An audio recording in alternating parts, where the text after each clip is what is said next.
Il est 3h17. Est-ce une coïncidence? C'est à ce moment-là que l'esprit humain est le plus vulnérable. Cette zone grise où le sommeil n'a pas encore quitté le corps et où la raison n'est pas encore revenue. Vous vous réveillez au cri de votre bébé. Ce cri est plus qu'un simple appel à l'aide. C'est une alarme primitive qui active la partie la plus ancienne du cerveau. Depuis l'apparition de l'humanité, la réaction à ce son est la même. Votre cœur s'accélère, votre corps se tend, et vous agissez sans réfléchir. Vous vous levez de votre lit. En traversant le couloir, vous remarquez la fraîcheur du sol, mais vous n'y prêtez pas attention, car votre cerveau ne s'intéresse pas aux détails, mais aux menaces. Vous entrez dans la cuisine. Vous vous approchez du robinet. Vous ne savez pas combien de fois vous faites ce geste chaque jour, car vous n'avez jamais eu à y réfléchir. L'eau, elle a toujours été là. Vous tournez le robinet. Clic, clic, clic. Rien. Ce silence est plus effrayant qu'une coupure d'électricité, car lorsque l'eau s'arrête, le système est déjà en panne. La lumière s'éteint ensuite. L'eau, elle s'arrête toujours en dernier. Vous appuyez sur l'interrupteur. Noir. La ville semble retenir son souffle. Puis, un bruit s'élève d'en bas. Un cri. Ce n'est pas un cri comme dans les films. Ce cri n'a pas de scénario. C'est le cri d'une personne qui a perdu le contrôle. Il vient entièrement de l'instinct humain. Un autre cri, puis un autre. Les cris se multiplient, mais ils sont irréguliers, ils sont sans rythme, ils sont paniqués. C'est là que la plupart des gens commettent la même erreur. Ils s'imaginent être dans une histoire, ils pensent être un personnage, ils croient devoir prendre une décision. Ils se demandent « que dois-je faire ?» C'est la mauvaise question. La bonne question est « qui commet ?» C'est la mauvaise question. La bonne question est « qui commet des erreurs en ce moment ?» Car ceux qui survivent au moment de crise ne sont pas ceux qui font les bonnes choses. Ceux qui survivent sont ceux qui suivent ceux qui font les mauvaises choses. Il existe 2 réflexes dans la ville. Le premier, verrouiller la porte, tirer les rideaux, s'enfermer chez soi. Les gens appellent cela un plan. Ne pas s'enfermer chez soi. Ils pensent être en sécurité. Le deuxième, se rassembler, courir, partir. Ils appellent cela aussi un plan, fuir. Mais la vérité est que aucun de ces plans n'en est un. L'un est un lent épuisement, l'autre est une statistique rapide. Et il y a une 3e vérité que personne ne vous dit. Cette vérité n'est pas écrite dans les livres. Elle n'apparaît pas dans les films, parce qu'elle n'est pas dramatique. Mais c'est la vérité. Rester enfermé chez soi, même si cela semble être une solution au premier abord, n'est pas une stratégie définitive. Ce n'est qu'une période intermédiaire, une période d'attente, une période d'observation, une période d'incubation. Pendant cette période, vous ne survivez pas. Pendant cette période, vous gagnez du temps. Du temps pour observer la panique des autres, pour voir où les erreurs ont été commises, pour rester silencieux alors que tout le monde crie. Et c'est un laps de temps qui vous permet d'élaborer une stratégie. Car dans le nouveau monde, ceux qui font du bruit sont toujours les premiers à disparaître. Mais le moment le plus dangereux, ce ne sont pas les cris. Le moment le plus dangereux, c'est quand les cris s'arrêtent. Et quand ce moment arrive, ceux qui ne sont pas prêts pensent que c'est un soulagement. Ceux qui sont prêts savent cependant que le silence est synonyme d'ordre. Et l'ordre signifie toujours que quelqu'un a pris le contrôle. Arrête-toi ici. Avant de passer à la suite, pose-toi la question suivante. Si ce silence commence demain, seras-tu toujours du côté des observateurs ou feras-tu partie de ceux qui disparaissent sans que personne ne s'en aperçoive? Peut-être que ce scénario te semble exagéré. Peut-être que certains détails te semblent familiers. Si un signe ne t'échappe pas, ou si tu vois ce moment de rupture ailleurs, partage-le dans les commentaires. Car certaines catastrophes, lorsqu'on y réfléchit seul, ne sont remarquées que tardivement. Mauvaise stratégie. Comment les gens se trahissent? L'esprit humain ne supporte pas l'incertitude. Quand quelque chose ne va pas, la première chose que fait le cerveau est de trouver une étiquette. J'ai un plan. Cette phrase est le mensonge le plus dangereux qu'une personne en état de panique puisse se dire, car la plupart du temps, ce plan n'est qu'une version embellie de ses instincts. Lorsque la ville commence à s'effondrer, 2 réflexes se manifestent. Les gens pensent qu'il s'agit d'une stratégie, mais ce ne sont pas des stratégies, ce sont des habitudes. Le premier, se renfermer chez soi, verrouiller la porte, éteindre les lumières, essayer de rester silencieux. Ce comportement procure un sentiment de sécurité. Mais le sentiment de sécurité n'est pas la sécurité elle-même. Les personnes qui s'enferment chez elles pensent « je suis ici, personne ne me voit ». Or, les villes ne cachent personne pendant longtemps. S'enfermer chez soi est efficace à court terme. Mais à long terme, cela soulève une seule question. Jusqu'à quand? Si vous n'avez pas de réponse à cette question, ce n'est pas un plan. Ce n'est une panique reportée. Deuxièmement, fuir. Partir avant le lever du soleil. Faire ce que tout le monde pense en même temps. Emprunter les mêmes chemins. Ce comportement donne également un sentiment de contrôle. Vous êtes en mouvement. Vous faites quelque chose. Mais dans les moments de crise, bouger signifie souvent être visible.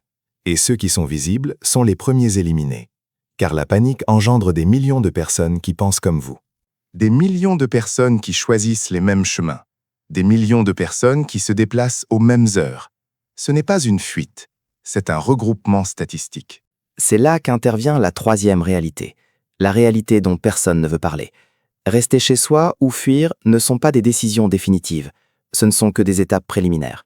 Donnons un nom à cette étape préliminaire, car les choses qui n'ont pas de nom sont incontrôlables. Appelons-la période d'incubation. La période d'incubation n'est pas une période de survie, c'est une période d'observation. Pendant cette période, le plus important n'est pas de stocker de la nourriture. Le plus important n'est pas d'empiler des bidons d'eau. Le plus important, c'est d'observer les gens. Qui crie, qui se tait, qui sort pendant la journée, qui bouge la nuit? Car l'effondrement ne se produit pas d'un seul coup. Il progresse couche après couche. Et à chaque couche, différentes personnes sont éliminées. Les premiers éliminés sont ceux qui font du bruit, ceux qui crient, ceux qui courent, ceux qui écrivent sur les réseaux sociaux. Les deuxièmes éliminés sont ceux qui attendent beaucoup. Ceux qui disent « je vais rester encore un peu ». L'objectif de la période d'incubation est le suivant. Ne pas être dans le premier groupe, ni dans le deuxième groupe. Mais la plupart des gens commettent une erreur à ce stade. Ils considèrent la période d'incubation comme un état de sécurité permanent. Je suis là, personne n'est venu, je suis donc en sécurité. Cette pensée est la plus coûteuse dans un contexte de crise. Car dans les villes, le danger n'arrive pas immédiatement. Il se disperse d'abord, puis il se rassemble. Les premiers jours sont chaotiques. Il y a du bruit, il y a du chaos. Mais ensuite, les gens apprennent. Ils apprennent que crier attire l'attention. Ils apprennent qu'il est risqué d'errer au hasard. Ils apprennent que la solitude est une faiblesse. Et à ce moment-là, la ville passe à une autre phase. Dans cette phase, personne ne crie, personne ne court, personne ne se précipite. Dans cette phase, les gens s'organisent. Et une ville organisée est bien plus dangereuse qu'une ville chaotique. La véritable question de la période d'incubation est la suivante. Ce silence est-il encore un silence dispersé ou un silence organisé? La plupart des gens ne peuvent pas faire la différence, car les deux sont silencieux. Mais l'un est vide, l'autre est ordonné. Et l'ordre signifie toujours que quelqu'un a pris le contrôle. C'est pourquoi la période d'incubation n'est pas une période de dissimulation. Cette période est celle où vous essayez de comprendre à quel moment la dissimulation deviendra mortelle. Ceux qui commettent des erreurs ici se divisent en deux groupes. Un groupe sort trop tôt, un groupe sort trop tard. Et le plus ironique, c'est que les deux groupes se croient intelligents. Mais ceux qui survivent ne sont ni ceux qui agissent trop tôt, ni ceux qui agissent trop tard. Ceux qui survivent sont ceux qui prennent note des erreurs commises par les autres. Maintenant, pose-toi la question suivante. Si tout le monde fuit aujourd'hui, est-ce que c'est la bonne chose à faire? Si tout le monde reste chez soi aujourd'hui, est-ce vraiment sûr?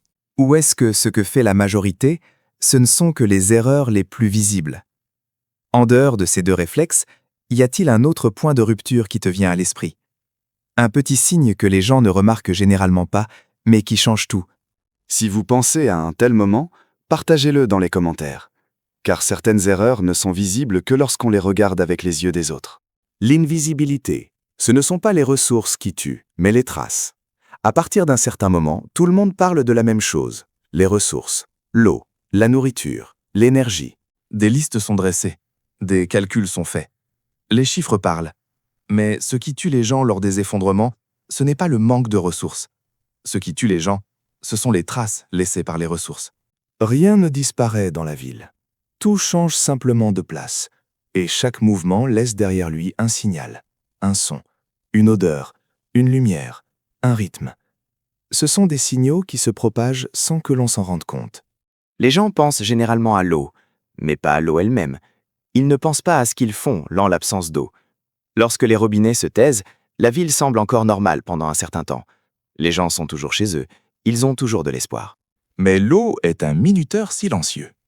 Et à mesure que ce minuteur avance, le comportement des gens change.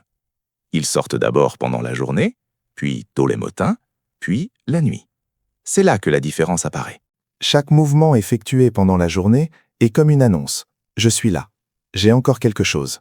J'ai encore de l'espoir. Ces messages sont destinés aux mauvaises personnes. C'est pourquoi, dans la ville, le véritable ravitaillement n'est jamais visible. Ce n'est pas une question de compétence, c'est une question de timing. Il y a des moments où la biologie humaine s'effondre. Les corps dorment. L'attention diminue. La perception ralentit. À ces moments-là, la ville devient aveugle. C'est pourquoi l'invisibilité est plus précieuse que la puissance. Donnons-lui un nom. Car quand on donne un nom à quelque chose, on peut le contrôler. Appelons cela le protocole des vampires. Les vampires ne chassent pas pendant la journée. Ils sont visibles pendant la journée, mais ils ne se nourrissent pas. La véritable action se déroule à des heures où personne ne regarde. Ce n'est pas une idée romantique, c'est une réalité que les statistiques démontrent. Mais l'eau n'est pas le seul problème. Les gens peuvent supporter la faim, plus longtemps qu'ils ne le pensent. Mais la faim pousse les gens à commettre des erreurs. Et la plus grande erreur de la faim, c'est qu'elle produit une odeur. La nourriture qui cuit dégage une odeur. Cette odeur monte, elle se propage, et elle indique la direction. Dans les villes, les murs sont épais, mais la ventilation est faible. L'odeur s'échappe par les interstices des portes. Elle reste suspendue dans les cages d'escalier. Et les gens affamés perçoivent cette odeur. C'est pourquoi beaucoup de gens se trahissent sans s'en rendre compte. Ils pensent qu'ils préparent à manger. En réalité, ils allument un signal de détresse. À ce stade, la question n'est plus la nourriture. La question est de se nourrir en silence. Certains aliments donnent de l'énergie, mais ils ne laissent aucune trace. Certains rassasient, mais personne ne parle de leur existence. Et puis, il y a certains aliments qui ne nourrissent pas seulement l'estomac, mais aussi le moral. Les gens pensent que c'est un luxe, mais il n'y a pas de luxe dans la déchéance. Il n'y a que la fonctionnalité. Un enfant silencieux est plus sûr qu'une porte verrouillée. Un esprit calme est plus précieux qu'un sac rempli. C'est pourquoi l'invisibilité n'est pas seulement dirigée vers l'extérieur. L'invisibilité est également préservée à l'intérieur. Pour réprimer la panique, pour maintenir un rythme régulier, pour se coucher à la même heure chaque soir et se réveiller à la même heure chaque matin. Car le désordre engendre la négligence et l'inattention laisse des traces. La lumière. Les gens n'aiment pas la lumière, mais ils ont encore plus peur de l'obscurité. C'est pourquoi ils allument une petite lumière. Ils pensent que personne ne la voit. Mais la nuit, en ville, la lumière est ce qui se voit de plus loin. Une fenêtre, un écran de téléphone, la lueur d'une lampe. Ceci crée un point de référence fixe, et les points de référence attirent les gens. C'est pourquoi l'invisibilité n'est pas rester dans l'obscurité. L'invisibilité, c'est ne pas perturber le rythme. Si la lumière s'allume à la même heure chaque nuit, c'est un signe. Si un bruit se fait entendre chaque matin à la même heure, c'est une habitude. Et les habitudes, on les lit. Ceux qui survivent à l'effondrement ne sont pas les plus forts. Ce ne sont pas non plus les plus rapides. Ceux qui survivent sont ceux qui laissent le moins de traces. Ils ne pensent pas à ce qu'ils font, mais à l'apparence de leurs actions. Ils ne calculent pas avant d'agir, mais après ce qui restera. Car les villes aiment se souvenir. Et une fois qu'une ville se souvient de vous, il lui est difficile de vous oublier. Faites une petite pause ici. Réfléchissez à ceci. Parmi tout ce que je vous ai dit jusqu'à présent, qu'est-ce qui vous semble logique? Et lequel t'a dérangé? En général, ceux qui dérangent sont les plus utiles.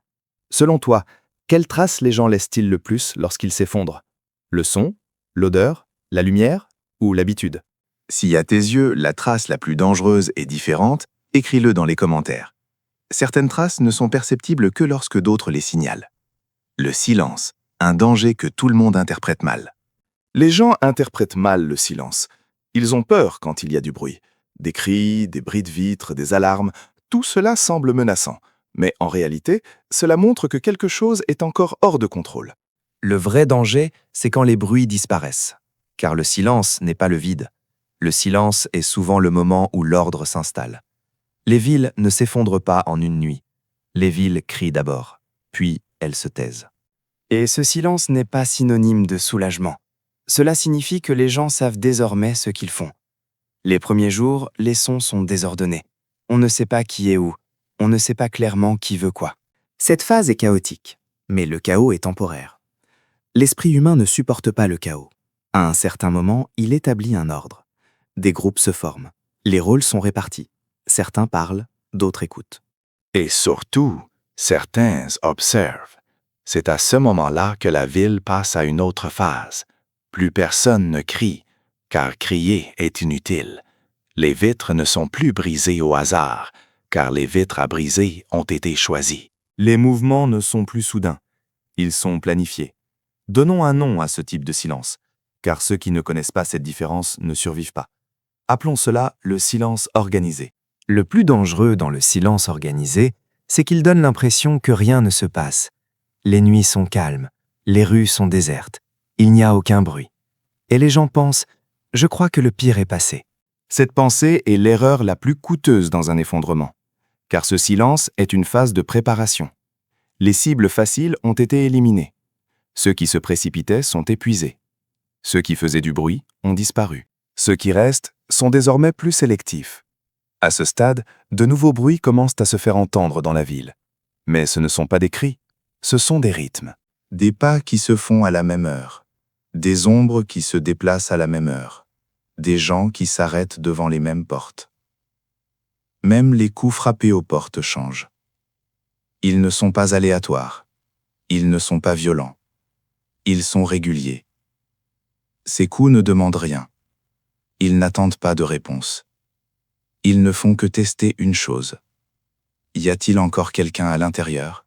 C'est là qu'une erreur critique est commise. Beaucoup de gens pensent que le silence signifie plus de temps pour attendre. Mais le silence organisé n'est pas un signe d'attente, c'est un signe de départ. Car à ce stade, il n'y a plus de violence aléatoire. Il y a des mouvements ciblés. Et les mouvements ciblés sont toujours basés sur des informations. Qui allume la lumière ? Qui est encore à l'intérieur ? Qui laisse des traces ? Ces informations ne sont pas recueillies pendant le bruit. Elles sont recueillies pendant le silence. Dans le silence organisé, la ville est désormais un terrain de chasse. Et ceux qui survivent dans les terrains de chasse ne sont pas les plus forts. Ce ne sont pas non plus les plus rapides. Ceux qui survivent sont ceux qui savent lire le timing. C'est pourquoi la vraie question est « la ville est-elle toujours bruyante ?» ou bien « la ville est-elle désormais à l'écoute ?» Si la ville écoute, c'est une erreur que tu sois encore là. Mais il y a ici une distinction importante. Tout silence n'est pas organisé. Parfois, le silence n'est que fatigue. Parfois, les gens sont dispersés. Parfois, la menace s'est déplacée ailleurs. C'est pourquoi un seul signe ne suffit pas. Plusieurs signaux doivent se manifester en même temps. Le silence, les mouvements réguliers, les rythmes répétitifs. Et surtout, le sentiment d'être surveillé jour et nuit. Lorsque tous ces éléments sont réunis, la ville ne veut plus de toi. La plus grande erreur à ne pas commettre à ce stade est la suivante. Je vais rester encore un peu. Cette phrase a été la dernière phrase prononcée par des milliers de personnes. Car le silence organisé ne dure pas longtemps. C'est une phase de transition. Et dans cette phase, la ville soit vous expulse, soit vous consume. Arrêtez-vous ici. Réfléchissez au type de silence que vous avez vécu jusqu'à présent. Est-il vraiment calme ? Ou pensez-vous simplement que vous n'êtes pas surveillé ? Car la différence entre les deux est la différence entre survivre et disparaître. Pensez-vous que c'est pendant cette phase de silence que les gens commettent le plus d'erreurs, ou bien avant ? Si à vos yeux le moment décisif se situe ailleurs, partagez-le dans les commentaires. Certains dangers n'apparaissent que dans le calendrier des autres. Action. Pourquoi la plupart des gens partent au mauvais moment ? À un certain moment, tout le monde commence à penser au même mot. Partir. Ce mot semblait simple, mais c'est le mot le plus mal compris dans les effondrements. La plupart des gens pensent que partir est un réflexe, une réaction, une décision soudaine. Mais dans le monde réel, partir, ce n'est pas ce que font ceux qui réagissent spontanément, mais ceux qui réagissent tardivement. Car ceux qui agissent dans la panique, en réalité ne fuient pas. Ils changent simplement de lieu. Et changer de lieu, ce n'est pas s'éloigner du danger. Il existe un seuil dans la ville. Ce seuil est invisible. Mais une fois franchi, tout change. Le nom de ce seuil est le moment où le mouvement change de sens. Au début, le mouvement, c'est la volonté de survivre. Les gens courent, ils transportent, ils ramassent. À ce stade, nombreux sont ceux qui agissent, et c'est pourquoi la visibilité augmente. Mais une fois que le silence organisé a commencé, le mouvement prend un autre sens. Peu de gens agissent désormais. Et c'est pourquoi l'action suscite le doute. À ce stade, agir ne signifie pas « je m'enfuis ». À ce stade, agir signifie « je suis là ». C'est pourquoi partir est une question de timing. Si vous partez trop tôt, vous partez avec la foule. Si vous partez trop tard, vous partez sous le regard des autres. Et dans les deux cas, vous n'avez pas le contrôle. C'est pourquoi le bon moment pour agir n'est ni dans la panique, ni dans le silence absolu. Le bon moment pour agir est celui où le silence change de sens. Il y a ici une erreur critique. Beaucoup de gens pensent que partir, c'est tout laisser derrière soi. Cette pensée est émotionnelle. Mais dans l'effondrement, les émotions sont le fardeau le plus lourd. En réalité, partir ne signifie pas tout laisser derrière soi. Partir, c'est laisser derrière soi les mauvaises choses. La plupart des gens ne font pas cette distinction. Ils pensent à leur bien, ils pensent à leur bien, ils pensent à leurs souvenirs, ils pensent à leur confort. Mais ceux qui survivent pensent à autre chose. Le poids. Pas seulement le poids physique, le poids mental. À quel point cela ralentit-il? À quel point cela attire-t-il l'attention? À quel point cela laisse-t-il des traces? Car partir, ce n'est pas aller vite. Partir, c'est devenir indéchiffrable. J'évite ici tout particulièrement d'utiliser le mot « fuite », car la fuite n'implique pas le sens de la direction. Ceux qui fuient ne savent pas où ils vont, ils s'éloignent simplement de l'endroit où ils se trouvent. Mais ceux qui survivent à l'effondrement ne fuient pas. Ils changent de vecteur. Le vecteur implique une direction, une vitesse et un objectif. Il n'est pas aléatoire, il est calculé. Et surtout, il est silencieux. La notion de vecteur admet ce qui suit. La ville est un tout, et ce tout ne peut être abandonné d'un seul coup. Quitter la ville n'est pas un geste unique. C'est pourquoi les scènes de film sont mensongères. Ceux qui parcourent 100 km en une nuit, ceux qui traversent les flammes, ceux qui filent à toute allure sur des routes désertes, ce sont des récits. Ils ne racontent pas la réalité. En réalité, la ville vous abandonne couche après couche, et chaque couche comporte un risque différent. C'est pourquoi le vecteur n'est pas un itinéraire unique. Le vecteur est une série de petits déplacements. Et ces déplacements sont reliés entre eux par des fils invisibles. Beaucoup de gens, lorsqu'ils envisagent de partir, se posent la question suivante. Comment vais-je m'y rendre? C'est une mauvaise question. La bonne question est, à quelle étape, à qui vais-je ressembler? Car à la première étape, la ville est calme. À la deuxième étape, la bonne question est, à quelle étape, à qui vais-je ressembler? Car à la première étape, la ville est calme. À la deuxième étape, la ville est curieuse. À la troisième étape, la ville est sélective. Et à chaque étape, ceux qui agissent de la même manière se trahissent. Le plus difficile dans le fait de partir, ce n'est pas l'aspect physique, c'est l'aspect mental. Car partir, c'est accepter à un moment donné que rester ici n'a plus de sens. Les gens ne veulent pas se dire cela, car cette phrase, c'est admettre qu'ils se sont trompés, que leurs préparatifs n'étaient pas suffisants, que l'attente ne servait à rien, que ce en quoi ils avaient confiance s'était épuisé. C'est pourquoi la plupart des gens restent au moment où ils devraient partir, et partent au moment où ils devraient rester. La frontière est très mince. Partir n'est pas une question de courage. Partir n'est pas une question de force. Partir, c'est savoir lire le rythme de la ville, savoir lire le comportement des gens, savoir lire l'ordre qui se cache sous le silence. Ceux qui savent lire ainsi sont déjà partis avant même de bouger. Car mentalement, ils ont déjà rompu leur lien avec la ville. Le mouvement physique n'est que la dernière étape. Arrêtez-vous ici. Tout ce que je vous ai dit jusqu'à présent ne vous dit pas « partez ». Il vous pose la question suivante. Si vous deviez partir aujourd'hui, comment sauriez-vous que c'est vraiment le bon moment? Car la réponse ne se trouve pas dans un sac, ni dans un véhicule. La réponse se trouve dans le timing. À ton avis, à quel moment les gens agissent-ils le plus souvent au mauvais moment? Trop tôt, trop tard, ou lorsqu'ils font ce que tout le monde fait?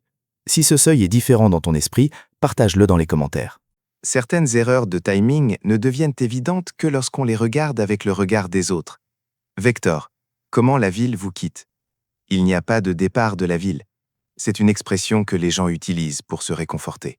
En réalité, la ville vous abandonne petit à petit. Pas d'un seul coup, pas dans une explosion, et certainement pas comme dans une scène de film. La ville vous repousse d'abord du centre, puis vers les marges, et enfin, elle ne s'intéresse plus à vous. Cette indifférence, ce n'est pas la liberté. C'est là que commence la distance. C'est exactement ce qu'est le vecteur. Ce n'est pas un plan d'évasion. C'est une chaîne de déplacement. Dans cette chaîne, chaque maillon est plus silencieux que le précédent.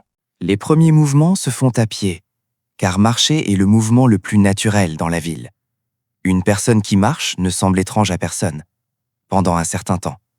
Mais quand tout le monde cesse de marcher, la personne qui marche attire l'attention.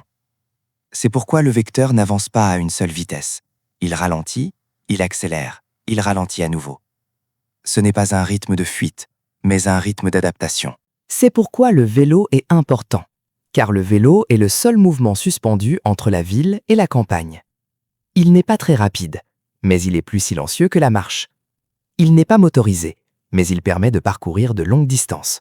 Une personne qui utilise un vélo n'est pas encore une cible, mais un groupe de personnes qui utilisent des vélos devient visible. C'est là que la même règle s'applique à nouveau. Dès que vous commencez à vous multiplier, vous devenez visible. Dans la logique vectorielle, il n'y a pas de foule.